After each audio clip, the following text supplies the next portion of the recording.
The fruit proves the root, a wake-up call for the church.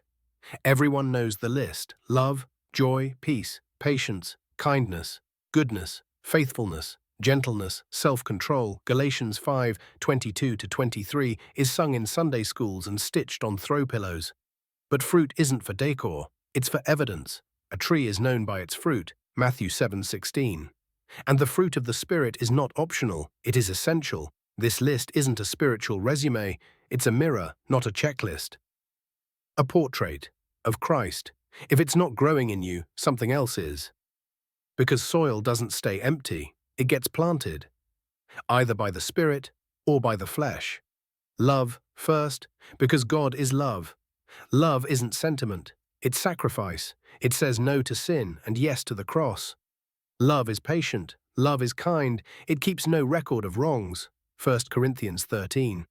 You cannot fake that with flowers and feelings. Jesus showed love not just in healing, but in rebuking, confronting, bleeding. Real love bleeds. It forgives again. It washes feet. It weeps at tombs. If your love disappears when you're wounded, it wasn't Christ's love. It was convenience. Joy isn't a mood. It's a miracle. Joy doesn't rise with the stock market. It doesn't shrink in the hospital room. It sings in prison cells. Acts 16:25. It dances through tears. Why? Because Jesus is still king. For the joy set before him, he endured the cross. Hebrews 12:2. Real joy is untouchable because it's rooted in resurrection, not reaction. If Satan can't steal your joy, he can't keep you from fighting. Peace isn't escape, it's evidence. The world offers escape. Jesus offers himself. My peace I give you, not as the world gives. John 14:27. Peace is what you carry when storms rage and the boat doesn't sink. It's a guard over your heart. Philippians 4:7. It's not passive, it's a weapon. Peace doesn't mean there's no chaos. It means Christ reigns in the chaos. Patience is power in slow motion. God isn't slow, he's deliberate. 2 Peter 3:9. The flesh rushes, the spirit waits. Jesus waited 30 years before preaching a word. He waited 4 days before raising Lazarus. Patience trusts God when the door is still closed. It's not weakness, it's confidence that God sees, hears, and moves in due time. Kindness is not niceness. Niceness keeps peace. Kindness tells truth. Kindness isn't about being liked, it's about being led by the Spirit. Jesus touched lepers, forgave enemies, and called out hypocrites kindly. Kindness costs time, it costs energy. It breaks your routine, but it breaks down walls too. The kindness of God leads us to repentance. Romans 2:4. Goodness is what you do when no one sees. Goodness isn't virtue signaling. It's righteousness in the dark. It's telling the truth when lies would protect your image. It's paying fairly, praying quietly, doing right when applause is absent. It's not about image, it's about integrity. God sees in secret and rewards what is real. Matthew 6:4.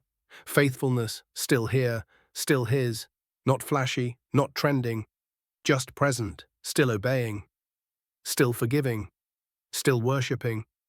Faithfulness stays when others quit. It builds altars in obscurity. It prays again after 1,000 silent mornings. Well done, good and faithful servant. Matthew 25:21. That's the goal. Not famous, not followed. Faithful, gentleness, strength in restraint. Gentleness isn't silence, it's not passivity. It's strength wrapped in humility. Jesus was gentle and thunderous. He flipped tables and held children. He rebuked demons and restored Peter. Pride shouts, gentleness whispers. Let your gentleness be evident to all. Philippians 4:5. Self-control, saying no because you said yes.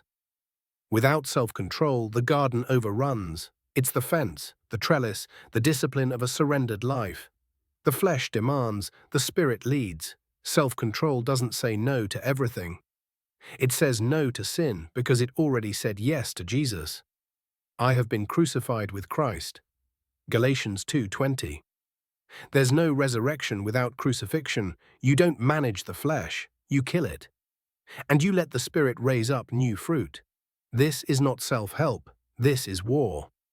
Christianity isn't about trying harder, it's about dying deeper. If the fruit isn't growing, the problem isn't the list, it's the soil. You can't have both trees, the one rooted in the Spirit and the one ruled by the flesh. They that are Christ's have crucified the flesh with its passions and desires. Galatians 5:24. This is not a slogan, it's surrender. Final word, family resemblance. Fruit doesn't lie. It shows what tree you're rooted in, and if the Spirit lives in you, He will bear His fruit through you, not for show, not for success, but to look like Jesus. And the world will know who your Father is.